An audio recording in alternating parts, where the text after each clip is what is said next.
এরপরে যদি আপনি দাওয়াত না মেনে উল্টা দিকে যান এটা আপনার কপালে আগুন লাগবে। আমার আর কিছু করার না। আল্লাহ আমাদের মৌত আর হায়াত বানিয়ে পাঠিয়েছিলেন ভালো কাজ করার জন্য। দ্বিতীয় নম্বর ব্যাখ্যায় আসছি, এ পৃথিবীতে সবচাইতে ভালো কাজ আল্লাহ পাক যাকে জানিয়েছেন তিনি আমাদের রাসূল। কথা বলুন, আর রাসূলের কাছ থেকে ভালো কাজটা যারা শিখেছে তারা হচ্ছে সাহাবায়ে কেরাম। বলেন, সাহাবায়ে কেরামের দিকে তাকান। তারা সবচাইতে ভালো কাজ বুঝতো এই জমিনে আল্লাহর বিধান কায়েম করা।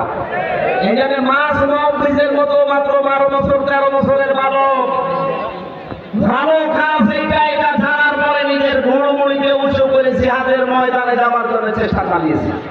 যেহেতু এটা এখন ভালো কাজ পৃথিবীতে আমরা চাই আল্লাহর এই জমিনে 56,000 বর্গ মাইলে আল্লাহর বিধান কি করে কায়েম করা যায় সে চেষ্টা করা, এটা ভালো কাজ। এটা ঠিক কাজ। এর জন্য যদি সময় দেওয়া লাগে, এর জন্য যদি টাকা পয়সা খরচ করা লাগে, এই ভালো কাজ করতে রাজি আছেন না?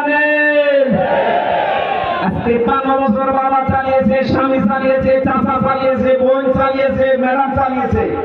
শুধু এখন দেখতে বাকি আছে আল্লাহর এই কোরআন দিয়ে দেশ চললে কেমন দেখা যায়।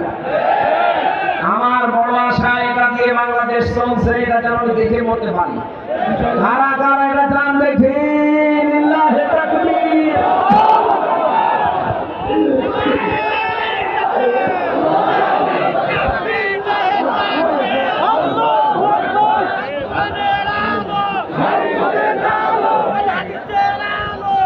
সম্মানিত মা বোন যারা এসেছেন, আপনাদের জন্য পৃথিবীতে ভালো কাজ এইটাই।